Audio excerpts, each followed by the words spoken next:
Pernah nggak lo ngerasa diabaikan waktu lagi ngobrol di tongkrongan? Atau bingung mau ngomong apa saat ketemu orang baru? Dulu gue juga ngerasain hal yang sama. Sampai akhirnya gue sadar, kuliah psikologi dan pengalaman gue survive tinggal di 30-an negara. Ngajarin gue satu hal krusial. Komunikasi itu ada seninya. Dan seni ini bisa dipelajari. Di sini, gue meramu saripati dari 10 buku komunikasi legendaris yang udah ngubah hidup gue. Ilmu daging yang bakal bikin lo lebih dihormati, disukai, dan gak lagi sekadar jadi figuran. Oh ya, penjelasan versi yang lebih gila dan gelap lagi udah gue tulis di ebook terbaru judulnya Jago Ngobrol. Bisa lo baca di kolom komentar, bro. Siap. Kita mulai perjalanannya. Dari yang paling penting ya, bro. Gue belajar satu trik mematikan dari The Laws of Human Nature, karya Robert Greene, Hukum Kekosongan Strategis. Dulu, gue pikir kelihatan keren itu. Artinya menceritakan semua pencapaian di awal pertemuan. Salah besar. Pria yang terlalu banyak omong soal dirinya justru kelihatan murahan dan gampang ditebak. Mulai hari pertama, coba terapkan ini. Kalau ada yang nanya kesibukan lo, jangan kasih pidato panjang lebar. Cukup senyum dan kasih jawaban menggantung. Gue lagi ngerjain satu proyek rahasia yang bikin gue jarang tidur belakangan ini. Lalu langsung lempar balik pertanyaannya ke mereka. Percaya sama gue. Mata mereka bakal membesar dan rasa penasaran mereka buat ngejar cerita lo bakal meledak. Masuk ke poin kedua. Suatu hari, gue baca Quiet dari Susan Cain, dan buku ini mengubah cara pandang gue.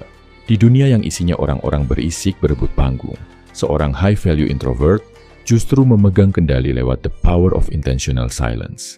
Hari kedua, coba lakuin ini di forum atau tongkrongan. Saat lo ditanya, jangan buru-buru nyerocos. Sengaja tahan napas lo, tatap mata mereka dengan tenang selama 2-3 detik, baru keluarkan respons lo dengan nada suara berat. Keheningan itu ibarat gravitasi. Tiba-tiba, seisi ruangan bakal diam dan pasang telinga, cuma buat dengerin apa yang mau lo ucapin. Lanjut poin ketiga ya, bro. Lo mungkin sering dengar nasihat, harus selalu kelihatan ramah. Tapi Chris Voss, mantan negosiator FBI dalam Never Split the Difference, justru ngajarin sebaliknya lewat teknik accusation audit. Bayangin, lo mau ngasih ide yang berisiko ditolak, atau mau ngajak kenalan orang baru, alih-alih basa-basi, hancurkan benteng pertahanan mereka di detik pertama. Buka obrolan lo dengan, lo mungkin bakal mikir gue aneh atau sok tahu setelah dengar ini. Tapi, ajaibnya, teknik ini bikin otak lawan bicara secara otomatis membantah tuduhan negatif itu. Mereka malah jadi jauh lebih terbuka dan siap mendengarkan lo. Poin keempat, gue pernah ketipu sama orang yang dari luar kelihatan sangat hangat. Dari Talking to Strangers karya Malcolm Gladwell, gue belajar soal default to deception analysis. Jangan lugu, sadari kalau setiap orang punya topengnya masing-masing. Hari keempat, ubah cara lo mengamati orang. Saat ngobrol dengan kenalan baru, alihkan fokus lo dari apa yang mereka katakan ke apa yang tidak mereka katakan. Perhatikan jeda napasnya, atau topik apa yang mati-matian mereka hindari. Begitu lo bisa membaca ruang kosong itu, lo bisa mengarahkan obrolan ke area yang secara emosional penting buat mereka. Lo bakal langsung diingat sebagai sosok yang luar biasa peka. Sekarang kita masuk ke poin kelima. Momen keberhasilan komunikasi itu seringkali terjadi sebelum lo ngomong. Ini mind-blowing banget pas gue baca Persuasion dari Robert Cialdini. Ini bukan cuma soal apa yang keluar dari mulut lo, tapi gimana lo mengondisikan arena permainannya. Action plan hari kelima. Sebelum lo masuk ruang meeting atau kafe tempat lo janjian, bangun aura positif lo. Pegang benda hangat kayak segelas kopi, atau lakuin power posing di toilet selama 2 menit. Kehangatan fisik dan postur dada yang tegap ini secara psikologis merasuk ke alam bawah sadar lawan bicara. Mereka akan melihat lo sebagai sosok karismatik yang bisa dipercaya, bahkan sebelum lo bilang hello. Poin keenam, ini penting. Kehidupan nyata, kita sering terjebak sama the fool's choice yang dibahas di buku Crucial Conversations. Kita mikir cuma ada 2 pilihan, jujur tapi nyakitin, atau bohong demi cari aman. Padahal, pria sejati tahu cara nyampein kebenaran yang pahit tanpa bikin obrolan berujung ribut. Coba teknik kontras ini di hari ke-6, kalau lo harus menegur rekan lo. Gue nggak bermaksud meremehkan kerja keras lo, tapi gue pengen hasil proyek ini jadi yang terbaik buat kita berdua. Lo mengingatkan mereka tentang mutual purpose atau tujuan bersama, dan seketika itu juga rasa defensif, mereka bakal runtuh. Kita lanjut poin ke-7. Gue dulu paling benci ditanya, lagi sibuk apa sekarang? Ujung-ujungnya obrolan cuma dijawab satu kata dan mati konyol. Debra Fine lewat The Fine Art of Small Talk ngajarin gue soal the burden of the ball. Lo yang harus ambil tanggung jawab, melempar bola empuk biar mereka gampang nangkepnya. Mulai hari ke-7, buang pertanyaan tertutup lo. Ganti jadi pertanyaan yang memancing cerita. Misalnya, hal paling gila apa yang lo alamin di kantor minggu ini? Pertanyaan spesifik ini memaksa otak mereka berputar, membongkar memori, dan tiba-tiba obrolan lo berdua ngalir deras tanpa henti. Poin ke-8, pernah janjian sama orang, tapi dia datang telat atau kesannya sok sibuk. Oren Klaff dalam Pitch Anything bilang, itu adalah benturan frame control. Siapa yang bingkainya lebih kuat, dia yang bakal mendominasi. Jangan pernah mau tunduk sama aturan main yang merendahkan waktu lo. Action plan hari ke-8. Saat situasi itu terjadi, jangan kelihatan lo yang butuh mereka. Tarik balik kendali dengan time frame constraint. Bilang aja dengan santai, bro, gue cuma punya waktu 10 menit sebelum ada agenda penting lain, yuk langsung ke intinya aja. Posisi kekuasaan bakal langsung berbalik, dan sekarang mereka yang bakal ngejar perhatian lo. Lanjut lagi ke favorit gue, poin ke-9. Vanessa Van Edwards dalam Captivate nemuin formula The Triple Threat dalam bahasa tubuh. Kebanyakan cowok terlalu sibuk mikirin kata-kata, padahal sinyal nonverbal yang dikirimkan tubuh jauh lebih jujur. Mulai hari ke-9, cobain trik ini pas berinteraksi. Pastikan telapak tangan lo selalu kelihatan. Keluarin dari kantong. Kasih senyuman mikro yang tulus sesaat pas menyapa. Dan hadapkan dada lo penuh ke arah lawan bicara. 3 gerakan simpel ini ibarat tombol hack yang melepaskan hormon oksitosin di otak mereka. Tanpa lo bersuara, mereka udah merasa sangat nyaman dan aman di dekat lo. Terakhir, poin ke-10. Dari buku Influence, Robert Cialdini, gue belajar soal hukum kelangkaan, scarcity. Pria yang selalu available, yang kapan aja dihubungi, selalu siap sedia diajak ngobrol berjam-jam, pelan-pelan bakal kehilangan nilai eksklusifnya. Biar komunikasi lo dihargai, mereka harus tahu, waktu lo itu terbatas dan mahal. Hari ke-10, jadilah orang pertama yang mengakhiri obrolan. Pas suasananya lagi asik-asiknya di puncak, potong dengan sopan. Bro, obrolan kita seru banget asli. Tapi gue harus cabut sekarang karena ada urusan yang harus diselesaikan. Kita sambung lagi nanti ya. Kesan menggantung ini bakal nempel terus dan bikin mereka benar-benar nungguin pertemuan selanjutnya sama lo. Sekarang kita masuk ke bagian afirmasi ya bro. Biar lo lebih percaya diri lagi pas ngobrol sama komunikasi dengan orang lain, oke kita mulai. Dengerin gue bro. Kalau sekarang lo lagi di tempat yang aman, pejamkan mata lo sebentar. Tarik napas panjang dari hidung, tahan 3 detik, dan hembuskan pelan-pelan lewat mulut. Selama ini, mungkin ada suara berisik di kepala lo yang selalu berbisik setiap kali lo mau buka mulut. Suara yang bilang, omongan gue nggak penting. Atau gimana kalau gue kelihatan bodoh. Atau gimana kalau mereka nggak suka sama gue.